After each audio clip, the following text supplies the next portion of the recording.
Space archaeologists discovered the digital archive of a previously unknown race that self-identified as Kardashians. The rulers of the universe, the paranoid overlords, took the only remaining sample of Kardashian DNA recovered and created a sentient, hybrid being from that genetic waste. This pathetic being spends its existence analyzing the culture of its genetic predecessors.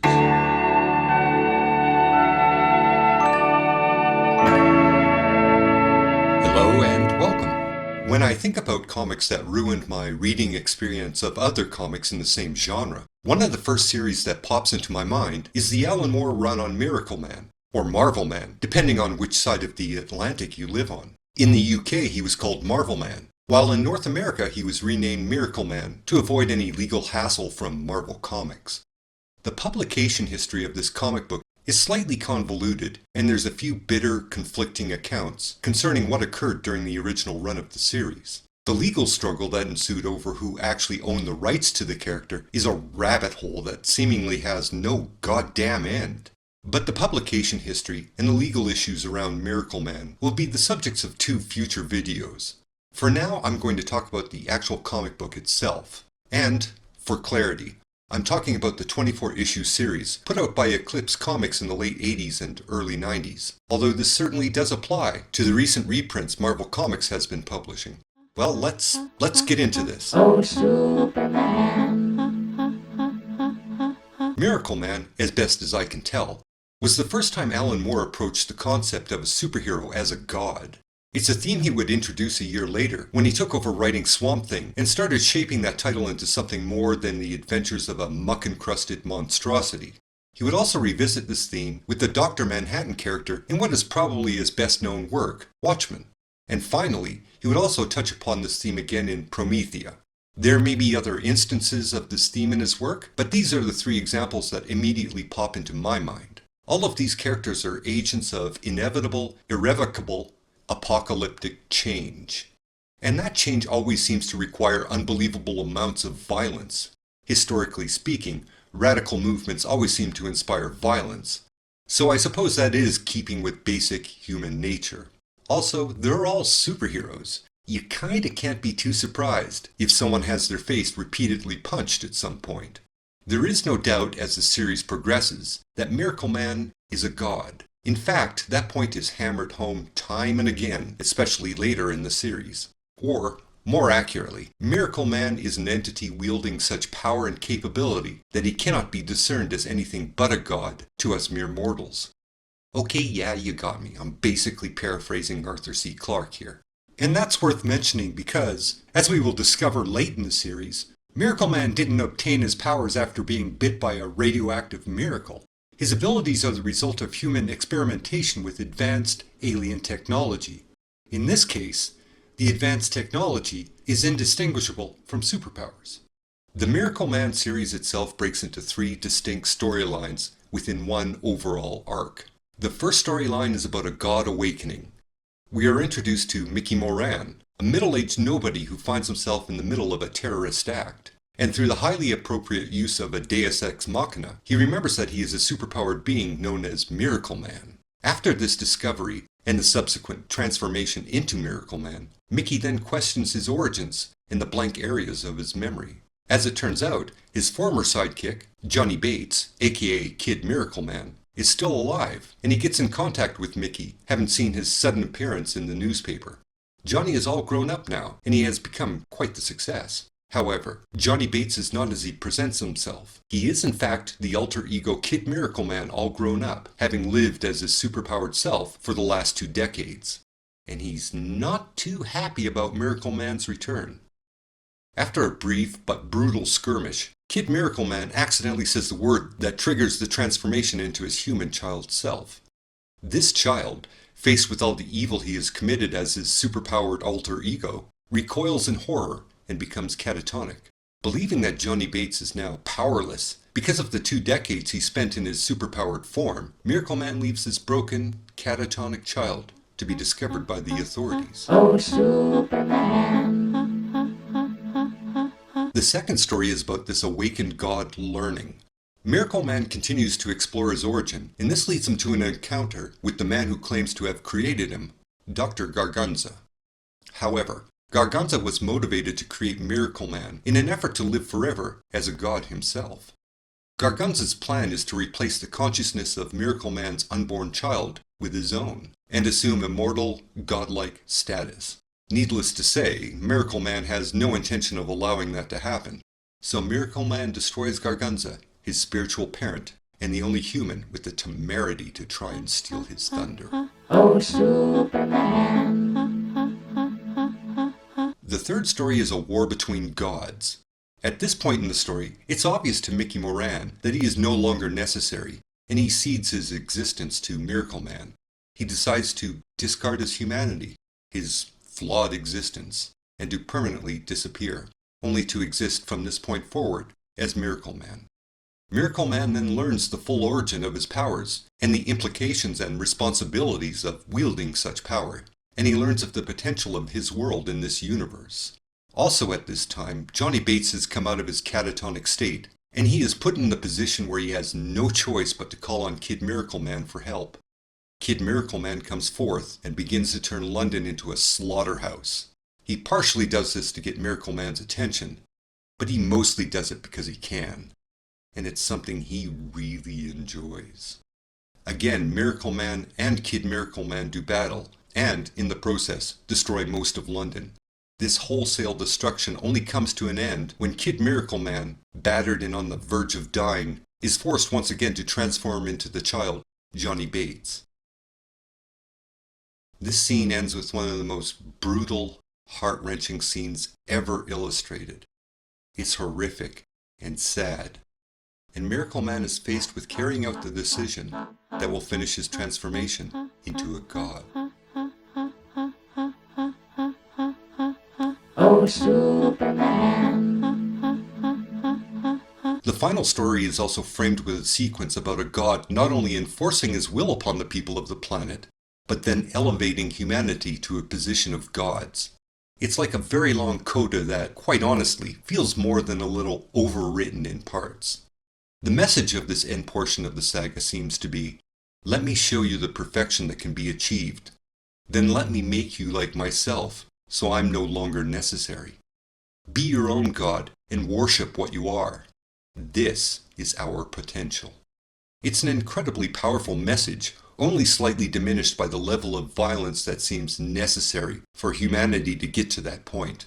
The undertone of the message is therefore nihilistic and pessimistic, but if you don't think about it too much, you might find it comforting to believe we're all only one apocalypse away from becoming gods. Hooray! I guess? Overall, I want to say the series feels like a realistic approach to the superhero concept. But what I think I really mean to say is it feels genuine. Not only does it acknowledge its humble, silly origins, but it integrates those elements, adapting them into a new mythology, as opposed to dismissing them and pretending they don't exist. It provides a context to those ridiculous early stories, giving them a place within the overall history of Miracleman. And, ultimately, it makes those childish adventures a necessary step in the growth of the character.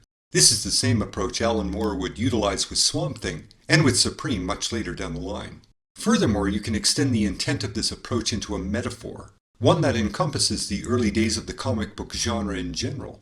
It's saying, let's not dismiss our embarrassing influences. Let's embrace them, and recognize that without the creative spark that produced those stories, we might not feel the inspiration to create ourselves. We should be no more embarrassed at the awkward, immature history of comics than we are knowing that our magnificently evolved species once sat in trees, pooping ourselves. Oh, Superman. Neil Gaiman took over the series with issue 17, after being personally asked by Alan Moore to consider taking on the Miracleman character. Gaiman wrote 8 issues before it abruptly ended, due to the publishing company going bankrupt. These stories gave us a taste of the utopia that Miracleman had brought into existence, and Gaiman hinted at the possible threats that might arise to this perfect society. However, it's more than a little unfair to thoroughly review these issues, or to compare the Gaiman issues with the Alan Moore issues, simply because the issues that Gaiman did write feels like he's just clearing his throat and beginning the setup to the saga he intends to pursue. It's unfinished and incomplete, unlike the Alan Moore portion of the saga. All I can really say about the published issues is that Gaiman carries over the tone that had been previously established, while also establishing his own voice and perspective. That doesn't sound like much, but it's really quite an impressive transition. But where does it go after that? I don't know. Gaiman's plan, according to the contract he signed with Eclipse Comics, was to produce 3 6-issue arcs, called the Golden Age, the Silver Age, and the Dark Age. The Golden Age is complete. The Silver Age is started but incomplete, and the Dark Age is presumably a bunch of notes in Gaiman's file cabinet. Marvel Comics did remaster and reprint the entire Alan Moore saga in 2014, but they only reprinted 6 of the available 8 issues in the Neil Gaiman run in 2016. Incidentally, there is also a 9th issue that was written and drawn in 1994, but it was never published because of Eclipse Comics' bankruptcy. So, half of the second arc Gaiman intended for Miracleman does exist, but it has yet to be reprinted. In 2015, it was announced that Gaiman was starting a 3-issue ending to the Miracleman saga, which may have been the remaining issues to end the second arc, rather than the end of the saga itself. And those issues were even scheduled to be released by Marvel Comics. But these solicited issues were subsequently cancelled, and they have yet to be rescheduled for publication. I couldn't find any information concerning the reason behind the delay, but I think it's reasonable to speculate this delay is due to a few factors. For one, Neil Gaiman is sort of a busy guy. I wouldn't be surprised if the scripts simply don't exist yet, and they're likely a very low priority to him. I mean, he's going to make a significantly larger amount of money writing scripts and novels than he ever will writing a comic book. So you really can't fault him for not clearing his schedule and trying to finish a storyline he started over 2 decades ago.